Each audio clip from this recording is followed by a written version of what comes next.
दिल्ली में केजरीवाल के भ्रष्टाचार का फिर बड़ा खुलासा। बीजेपी नेता विजेंद्र गुप्ता का बड़ा दावा, केजरीवाल ने सरकारी खजाने से 87 करोड़ का शीश महल बनवाया। दिल्ली का पूरा खजाना केजरीवाल ने लूट लिया। बीजेपी विजेंद्र गुप्ता बीजेपी के दिग्गज नेता दिल्ली के अंदर बड़े खुलासे कर रहे हैं। पहले तो आतिशी मार्लेना को बताया और पूरे दिल्ली की आम आदमी पार्टी को बताया अर्बन नक्सलवाद। और सुनिए नहले पर दहला, केजरीवाल के खिलाफ भ्रष्टाचार के यहां बड़े दावे कर रहे हैं। कह रहे हैं विजेंद्र गुप्ता कि अब जो दिल्ली का शीश महल इन्होंने 87 करोड़ खर्च करके बनाया है, ये सरकारी खजाने से लूटा हुआ धन है। पीडब्ल्यूडी डिपार्टमेंट को चाबी नहीं सौंप के इन्होंने सब कुछ साबित कर दिया है कि ये भ्रष्टाचारी हैं और इनकी वजह से पूरे दिल्ली का खजाना खराब हो गया, बर्बाद हो गया। विजेंद्र गुप्ता यही नहीं रुके। विजेंद्र गुप्ता ने कहा है कि दिल्ली का बजट आप देखिए दर्शकों, कल मैंने आपको बताया था दिल्ली का बजट 31 साल में पहली बार इतने नफे नुकसान पर है। बांसुरी स्वराज ने तक प्रेस कॉन्फ्रेंस कर खुलासा किया है और कहा 31 साल में पहली बार दिल्ली का बजट 7,000 करोड़ के डेफिसिट पर है। ये क्या केजरीवाल अपने बयान देंगे कि ऐसे कैसे हो गया? क्या केजरीवाल इसके कारण को बताएंगे? क्या केजरीवाल उन घावों को भरेंगे जो उन्होंने जनता के दिल पर दिया है? जनता का पैसा है ये। 31 साल में पहली बार जो डेफिसिट हुआ है वो केजरीवाल ने जनता के पैसे लूटे, न जाने कहां खर्च किए। और अब विजेंद्र गुप्ता ने बड़ा खुलासा करके इसका पूरा भांडा फोड़ किया है। आपको बता दें, विजेंद्र गुप्ता ने कहा आतिशी मार्लेना नौटंकी कर रही हैं कि बगल में खड़ाऊ रखकर मैं 4 महीना दिल्ली सरकार चलाऊंगी जब तक विधानसभा चुनाव नहीं हो जाते हैं।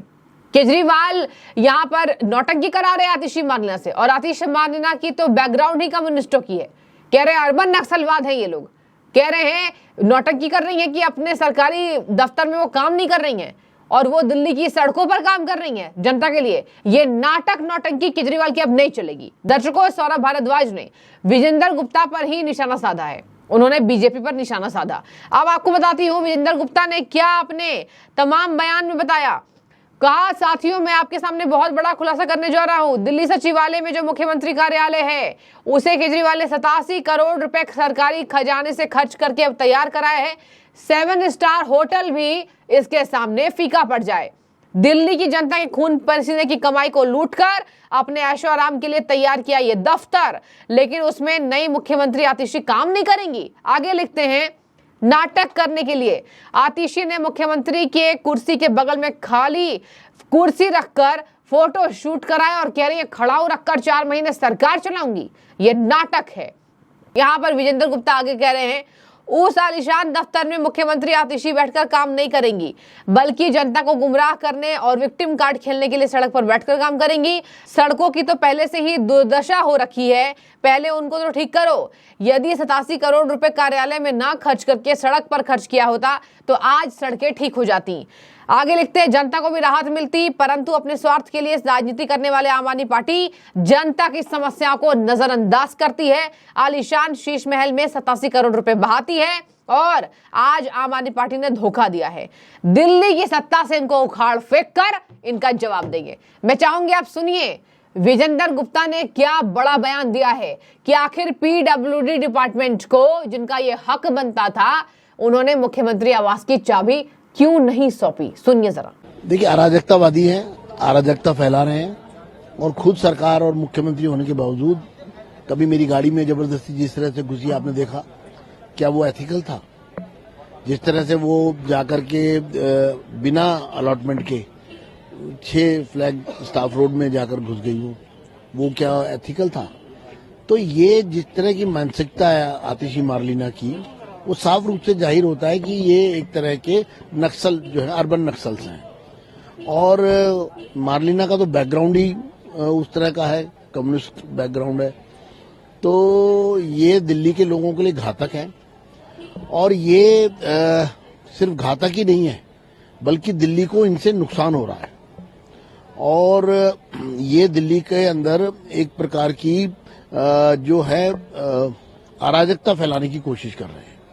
ये जब घर जो शीश महल है ये केजरीवाल जी ने इस पर इतने 53 करोड़ रुपया, आप जानते हैं जमीन भी 100 करोड़ से ज्यादा की है, क्योंकि इन्होंने ये खाली 6 फ्लैग रोड नहीं है, ये 6 फ्लैग स्टाफ रोड नहीं है, ये इसके साथ इन्होंने 8 नंबर और सब मिला लिए हैं। 8 इन्होंने सरकारी बंगलो इसमें फ्लैट्स इसमें मिलाए हैं और इसको बड़ा किया है। अब जब आप मर्जिंग करते हैं कई प्लॉटों की, तो क्या उसका लेआउट नहीं बनना चाहिए? आफ्टर ऑल हम हिस्ट्री में क्या देके जाएंगे? जब इतिहास लिखा जाएगा दिल्ली का 50-100 साल बाद, तो पाया जाएगा कि ये क्या इलीगैलिटी थी, और वो कहां? मुख्यमंत्री के घर में। क्योंकि जब लेआउट ही अप्रूव नहीं हुआ, आपने लेआउट चेंज कर दिया, लेआउट आपने अप्रूव नहीं कराया, बिल्डिंग प्लान आपने अप्रूव नहीं की, आप बाकी दिल्ली के लोगों को कैसे कहेंगे आप नक्शा पास किया करो, जब आप खुद ही नहीं पास कर रहे? फिर उसके बाद चाबी जो है वो पीडब्ल्यूडी को पोजीशन क्यों नहीं दे रहे? क्या डर है आपके मन में? क्या आपने ऐसा गलत किया है? फिर उसके बाद उनको अलॉटमेंट नहीं हुई, वो सीधा उसके अंदर एंटर कर रही हैं। तो ये जिस तरह से पूरी अव्यवस्था फैलाने की कोशिश कर रहे हैं, प्रशासनिक तौर पर पूरा शून्य, और ये इनकी मानसिकता दर्शा रही है कि ये किस तरह से काम करते हैं। ये कहते हैं मैं ईमानदार हूं। पहला बेईमानी का सबूत तो यही आ गया लोगों के सामने। जो शराब घोटाले में किया आपने, वो तो सबके सामने है ही। ये तो हाथ कंगन को आरसी किया और पढ़े लिखे को फारसी किया। बताइए केजरीवाल जी, बिना पोजीशन क्यों नहीं दिया आपने? दूसरा, वो आतिशी उसमें कैसे एंटर कर गई? तो ये बेईमानी का एक ज्वलंत उदाहरण जो स्पष्ट रूप से लोगों के सामने है। ये मैं इनको फिर कहता हूं कि संभल जाओ, सुधर जाओ। दिल्ली के लोगों ने, आप सौभाग्यशाली हो, 2 बार मौका दिया आपको, लेकिन आपने कोई काम नहीं किया।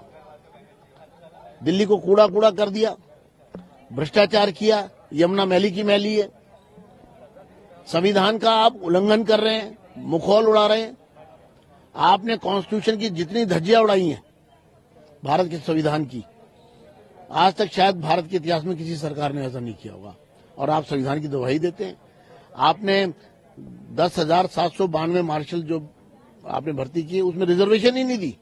आपने एससी का हक मारा, एसटी का हक मारा, ओबीसी का हक मारा, ईडब्ल्यूएस का हक मारा। तो ये जो अराजकता फैला रहे हैं, घर के मामले में भी जो आपने पूरी नौटंकी की है, आपने अपने कार्यालय पे, मुख्यमंत्री कार्यालय पे 87 करोड़ रुपया खर्च हो गया। मंत्री और मुख्यमंत्री के कार्यालयों पर दिल्ली सेक्रेटेरिएट में आपने 7 स्टार होटल फेल हो गए हैं। देखिए, पीडब्ल्यूडी जो है वो प्रोसीजर को अगर फॉलो करता है, तो मुख्यमंत्री का तो पहला दायित्व है कि वो प्रोसीजर को फॉलो करे। कानून की नजर में सब बराबर है, राजा हो या रंक, बड़ा हो या छोटा। लेकिन आप अपनी धौंस पट्टी से, आप मुख्यमंत्री हैं, आप पूर्व मुख्यमंत्री हैं, तो आप कुछ भी सरकारी संपत्तियों के साथ करेंगे, ये तो नहीं हो सकता। देखिए दर्शकों, आपने एक फिल्म देखी होगी हेरा फेरी। अब आम आदमी पार्टी को बीजेपी हेरा फेरी ही करार दे रही है। बीजेपी के नेता कह रहे हैं कि ये बहुत बड़े घपलेबाज हैं जो साधारण सी मफलर स्वेटर पहनकर अपने आप को गरीबों से जोड़ते हैं। असल में तो ये 87 करोड़ के बंगले में रहते हैं, और ये आज बदनाम हुए हैं तो इन्होंने गद्दी छोड़ी है। इनकी मंशा ही ऐसी है, आज तक इन्होंने जनता के लिए काम नहीं किए। फ्री रेवड़ी देकर बाहर ही बाहर लोक लुभावन वादे जनता से किए, लेकिन काम नहीं किया। दर्शकों, केजरीवाल की पोल लगातार खुल रही है, और अब इस सरकारी बजट में जो नफा नुकसान हुआ है 7,000 करोड़ रुपए का, बीजेपी इसको लेकर कैग से जांच कराएगी। और बता दें आपको, ऑडिट रिपोर्ट में सब कुछ खुलासा हो जाएगा। ऑडिट रिपोर्ट में यह भी खुलासा हो जाएगा कि जब ऑडिट रिपोर्ट आएगी तो क्या विधानसभा के पटल पर इन्होंने इतने यहां पर डिस्क्रिप्शन को क्यों नहीं रखा, इन्होंने इस विश्लेषण को क्यों नहीं बताया कि सरकारी खजाने का सारा पैसा कहां जा रहा है। ऑडिट में सब कुछ क्लियर हो जाएगा। उसके बाद केजरीवाल की मुश्किलें और उनसे ज्यादा आतिशी की मुश्किलें बढ़ेंगी, क्योंकि वो मुख्यमंत्री के पद पर अभी आसीन है। आतिशी मार्लेना कहा जा रहा है कि केजरीवाल को बड़ा भाई और देवता ये सब करार दे रही हैं। ये केवल और केवल दिल्ली की जनता की आंखों में धूल झोंकने के लिए है। अब इसमें देखने वाली बात होगी ऑडिट रिपोर्ट में क्या सामने आता है, क्योंकि बीजेपी ने कह दिया है कि इस रिपोर्ट के बाद हम सरकार की जांच कराएंगे। बहुत बड़ा सवाल है ये। केजरीवाल की मुश्किलें दिन प्रतिदिन बढ़ती जा रही है। जेल से बाहर आ गए हैं, लेकिन अभी जनता के जेल के अंदर जरूर बंद है। जनता के दिलों से केजरीवाल अब उतरते हुए नजर आ रहे हैं। अब दिल्ली विधानसभा चुनाव में इसका भयंकर इंपैक्ट पड़ने वाला है। देखने वाली बात होगी क्या हश्र होगा आम आदमी पार्टी का। बने रहिए, जो भी आपकी राय हो जरूर रखिए। शुक्रिया।